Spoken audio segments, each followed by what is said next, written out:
เจริญสุขสวัสดิ์พิพัฒนมงคลความสมบูรณ์พูนผลด้วย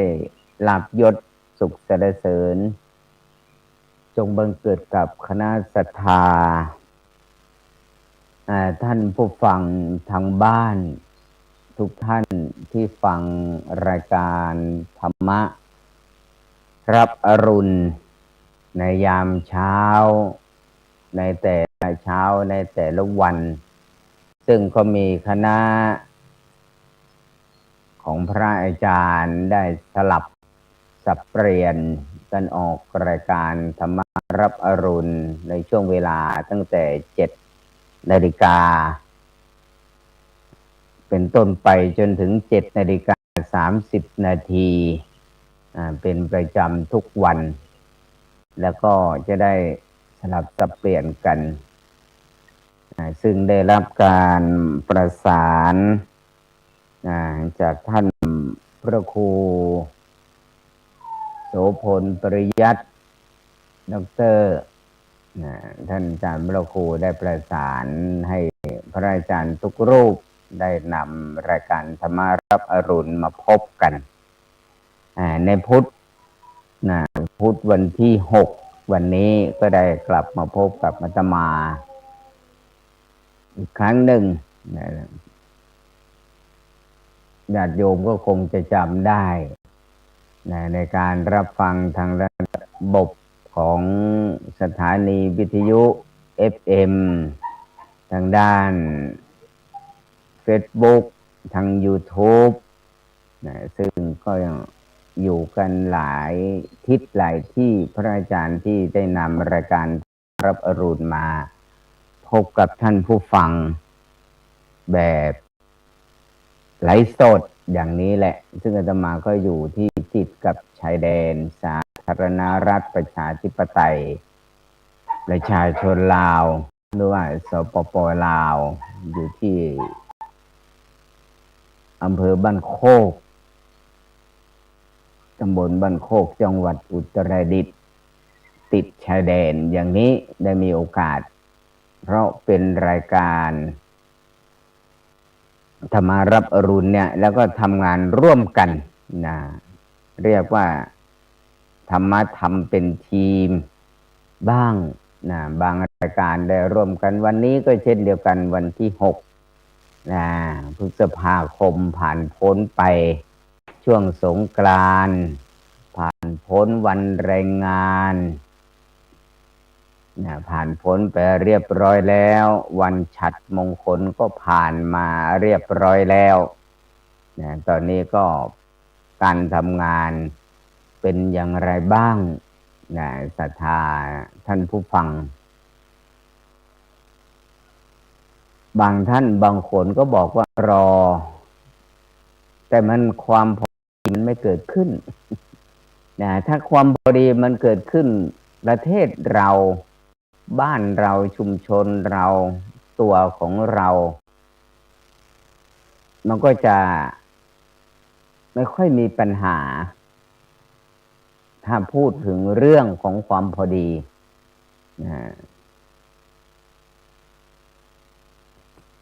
ซึ่งองค์สมเด็จพระสัมมาสัมพุทธเจ้าพระองค์ทรงตรัสเอาไว้ว่าความพอดีมันจะมีน้อยนิดมีน้อยนิดเป็นหลักธรรมถ้ามันพอดีสมบูรณ์หมดเนี่ยคนเราก็จะอยู่สุขสบายไร้ความวิตกกังวลต่างๆอะไรมันก็จะไม่เกิดขึ้นอย่างเช่นสุขภาพการดำเนินชีวิตในแต่ละวันการประกอบสัมมาชีพในแต่ละวันของมนุษย์เราที่มีหน้าที่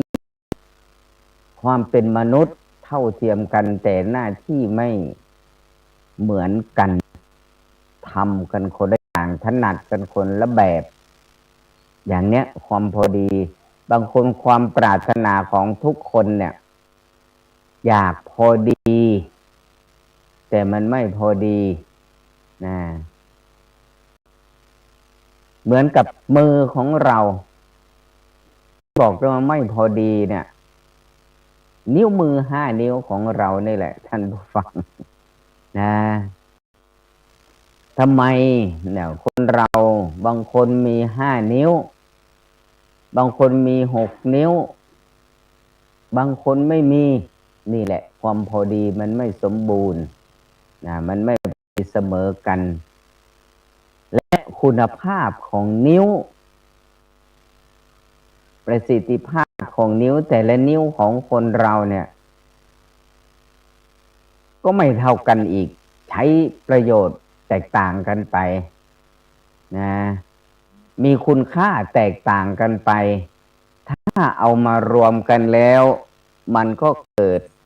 พลังอันยิ่งใหญ่นะเกิดพลังอันยิ่งใหญ่เกิดความสามัคคีความสมดุลมันเกิดขึ้นมันเป็นพลังอันยิ่งใหญ่แต่ความพอดีในตรงเนี้ยบางคนปรารถนาอยากได้ความพอดีเกิดมาโอ้นะญาติโยมมาส่งสำรับกับข้าวทางภาคเหนือเขาบอกว่ามา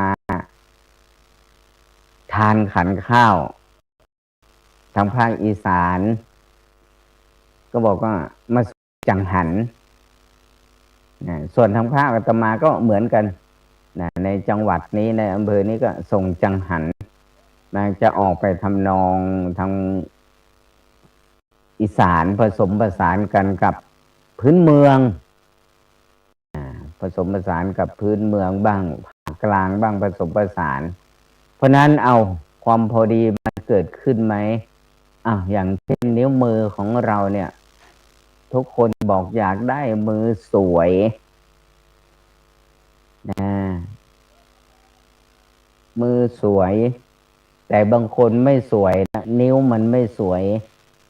นิ้วมือทำงาน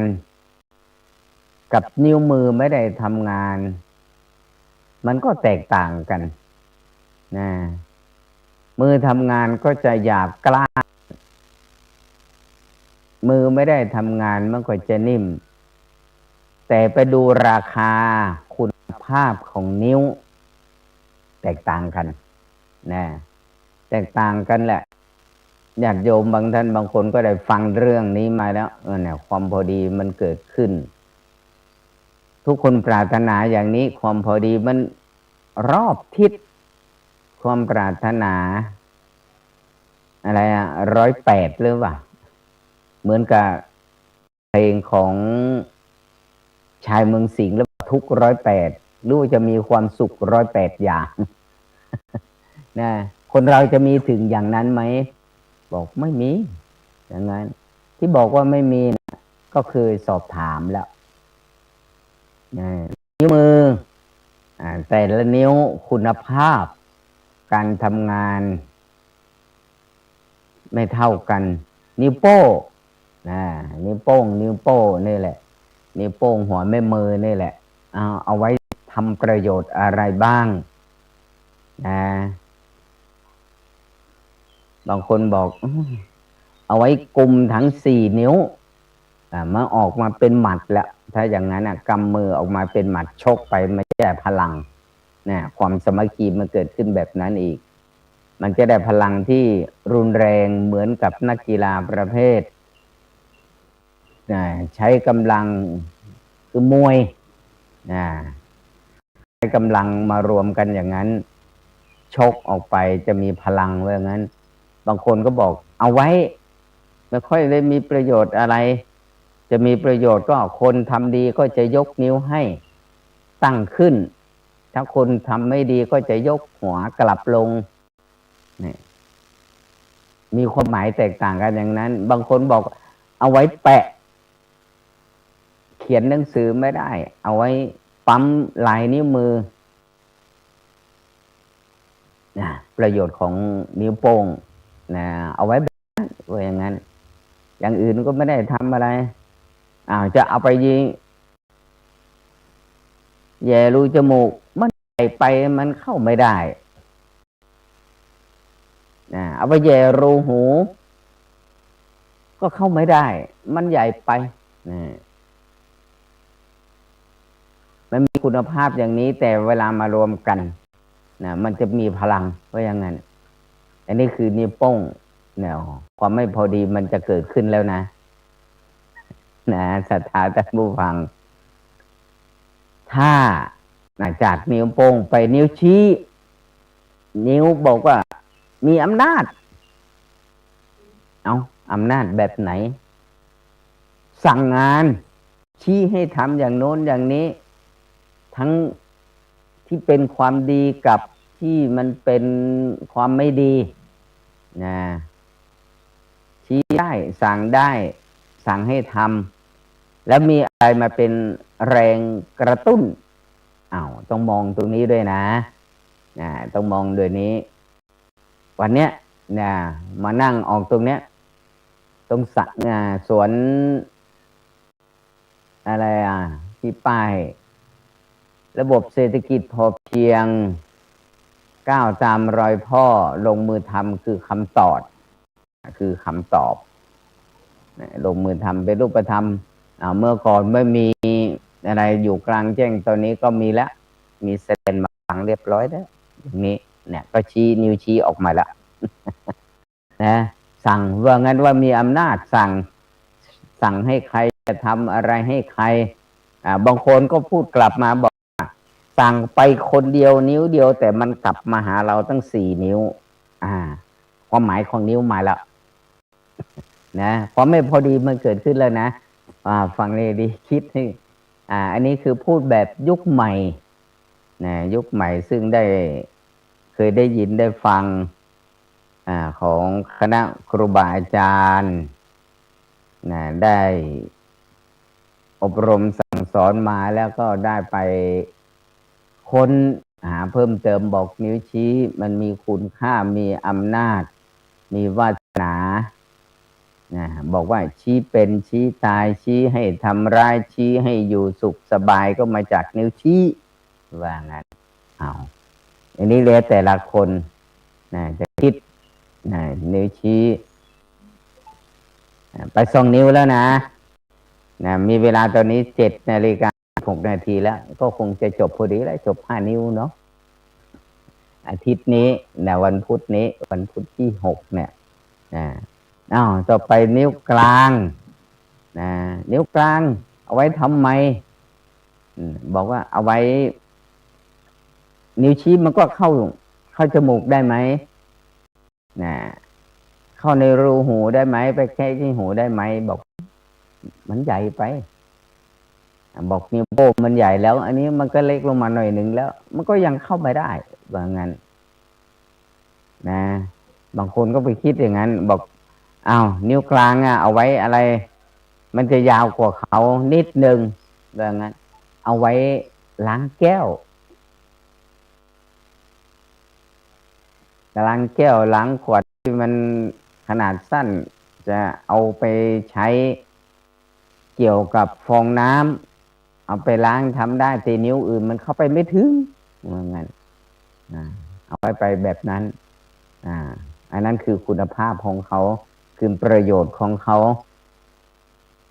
ถ้าเอานิ้วอื่นไปมันไม่ถึงก้นแก้วว่างั้นนิ้วกลางมันจะยาวกว่าเขานิดนึงแต่เวลาบอกคนอื่นชี้คนอื่นเดี๋ยวเอานิ้วกลางชี้ไหมบอกไม่ใช่คนละประเภทไม่เหมือนกันว่างั้นอันนี้คือความสมดุลหรือว่าความพอดีมันจะเกิดขึ้นเอาไว้ใช้ประโยชน์อีกหลายอย่างได้ไหมได้นิ้วชี้กับนิ้วโป้งมีประโยชน์ร่วมกันไหมมี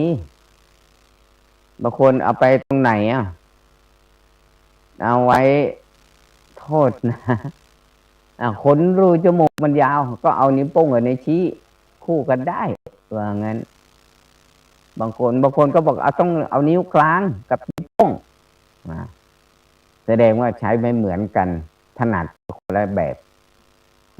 คนละแบบอย่างกันที่ไม่เหมือนกันขนาดอยู่ในตัวคนเดียวความคิดกันอย่างนี้แล้วไปนิ้วนางความพอดีความสมดุล นางก็บอกนิ้วที่มันมีคุณค่า มีราคา มีวาสนา จริงหรือเปล่าท่านผู้ฟังเอาไปทำไม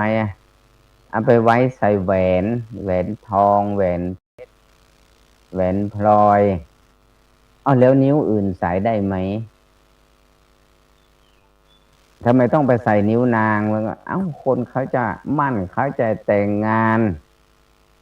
เขาจะดูมือว่ามือสวยแล้วก็จะเพิ่มนิ้วมันจะมีคุณค่าก็คือนิ้วนาง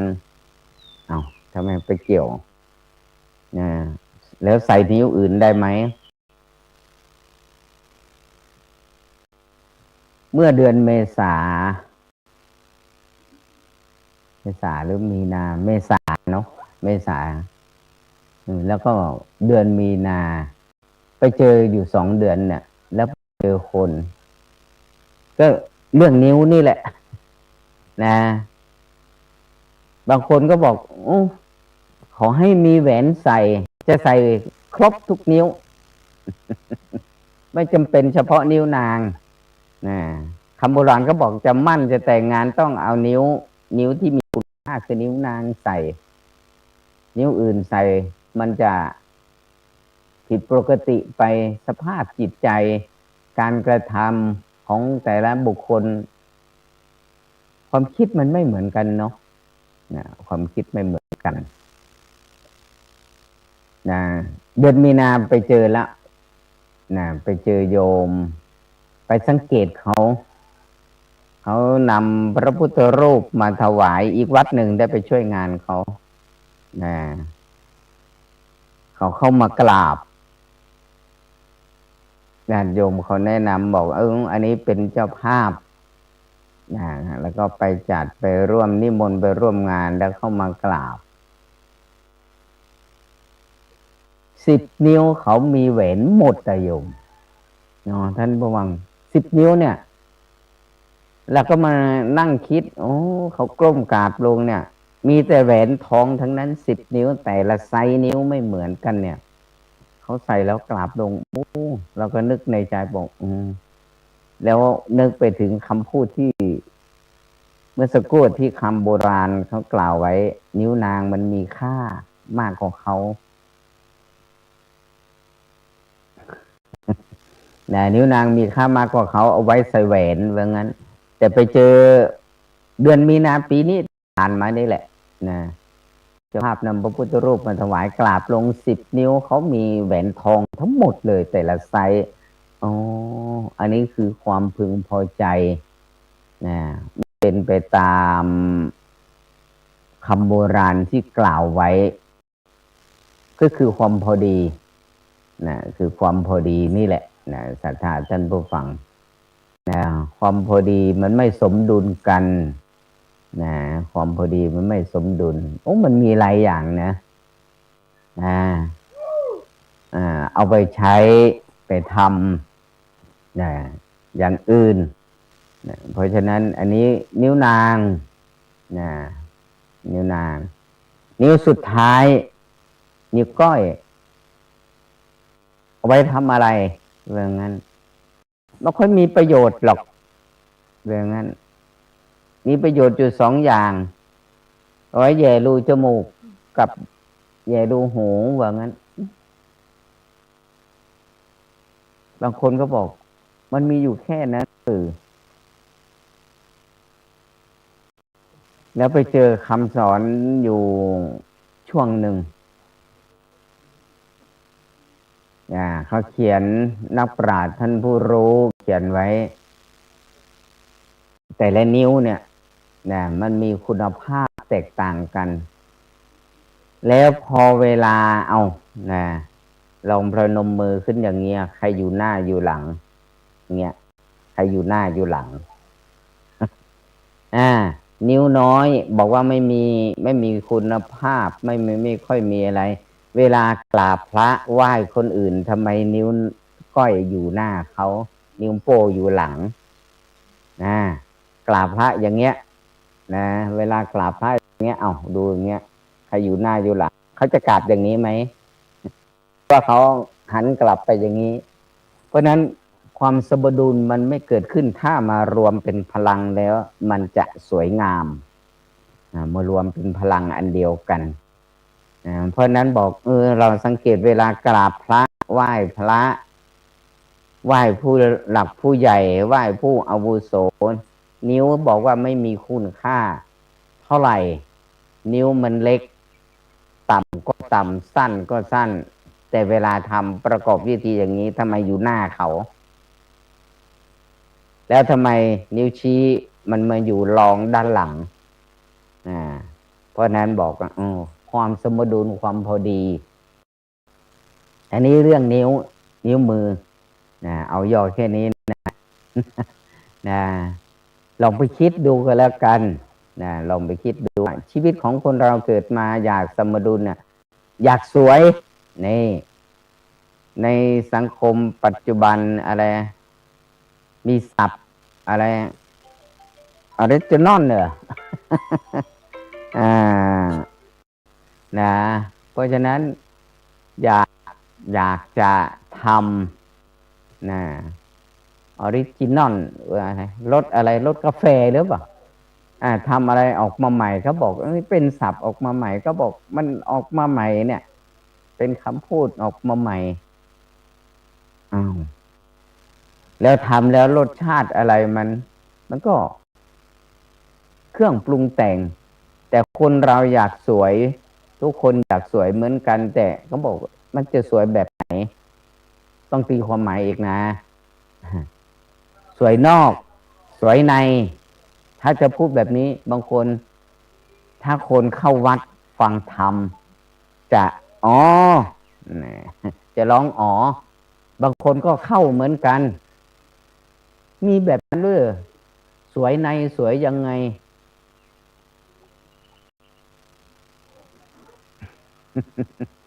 สวยในกับสวยนอกมันจะสวยยังไงอันนี้เคยพูดนะเคยพูดกับเด็กนักเรียนกับญาติโยมที่มาทำบุญมาทำวัดสวดมนต์เนี่ยเคยสอบถามบอกว่าสวยนอกสวยในแล้วมันสวยยังไงล่ะท่านพระครูมันสวยยังไงหลวงตามันสวยยังไงหลวงพี่ก็บอกสวยภายนอกถ้าเราจำคำนั้นไหมเวลาพระให้พรอำนวยพรตอนท้ายให้พรตอนท้ายเนี่ยให้มีคำว่าโภคทรัพย์กับอริยทรัพย์โภคทรัพย์กับอริยทรัพย์คนก็จะงงเหมือนกันโภคทรัพย์มันหมายถึงอะไรอริยทรัพย์หมายถึงอะไรสวยนอกสวยในนั้นหมายถึงอะไรถ้าคนที่เข้าวัดฟังธรรมศึกษาหลักธรรมก็จะพังงกหัวบอกจะเข้าใจแต่ถ้านาน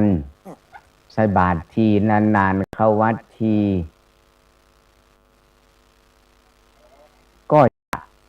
ไม่เข้าใจเพราะไม่ได้ฟังแล้วเอาทิ้งไว้ตรงนั้น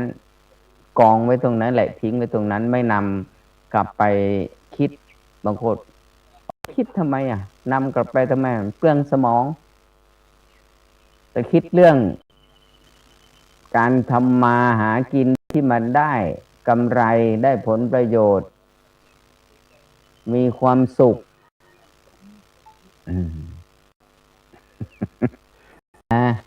ไปคิดอย่างนั้นว่างั้นเพราะฉะนั้นอาตมาเลยบอกว่าในยุคปัจจุบันโยมทำเนี่ยทำแบบมันมีอีก2 คำนะเดือกอีก3 นาทีเนอะเนี่ยอีก2 นาทีงามนอกงามในงามนอกคืองามเสื้อผ้าอาภรณ์ นะของแต่งประดับประดาที่ใส่แหวน10 นิ้วนี่แหละนะเอาแหวนใส่ก็บอกโอ้นิ้วงามดีเนาะมือสวยมืองามคนเป็นเจ้าของได้ฟังอย่างนั้นก็โอ้โหใจฟูคับอกเลยบอก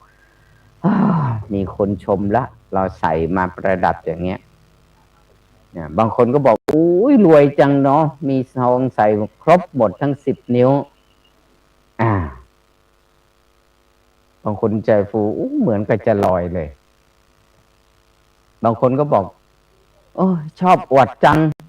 ถือว่าตัวเองรวยหรือเปล่าเอามาประกาศให้คนอื่นได้รู้ใส่ครบทั้ง10 นิ้วเรื่องเดียวกันนะคิดไปคนละอย่างเหมือนกับเหรียญมีกี่ด้านนะบางคน2บางคน3เหรียญมันก็คือเหรียญ3มันมาจากไหนด้านหน้าด้านหลังแล้วตรงเส้นโค้งวงกลมหน้าเล็กๆ3ไหม3ไหมนะเพราะนั้นบอกอันเนี้ยงามนอกงามในงามด้วยจิตใจความเมตตาพรหมวิหาร 4มาละพรหมวิหาร 4เพราะนั้นเช้าวันนี้ในการธรรมะรับอรุณก็คงจะได้นำรายการจากท่านฟังความพอดีมันเกิดขึ้นไหมจากท่านผู้ฟังไปก่อนวันพุธต่อไปคงถึงรอบก็จะได้กลับมาพบอีกจะหลับสับเปลี่ยนกันนะเดือนหนึ่งวันพุธมีกี่ครั้ง4 ครั้งอาตมาได้2 ครั้งก็สลับกับพระอาจารย์รูปอื่นอีก2 ครั้งสลับสับเปลี่ยนกันได้มาพบมาเจอกันในท้ายที่สุดนี้ก็ขอให้ท่านผู้ฟังทางบ้านที่รับฟังในระบบต่างๆไม่ว่า Facebook ก็ดี YouTube ก็ดีทางสถานีวิทยุ FM ก็ดีในการอำนวยความสะดวกของท่านพระครูโสพลปริยัติด็อกเตอร์เลขาศีล 5 หนเหนือเป็นผู้ประสานงานธรรมะทำเป็นทีมกันนำรายการธรรมะรับอรุณจากศรัทธาญาติโยมไปในเช้าวันนี้ก็ขอให้ท่านทั้งหลายจงประสบโชคดีมีร่างกายอุดมสมบูรณ์ด้วยกันทุกท่านทุกคนเถิดขอเจริญพร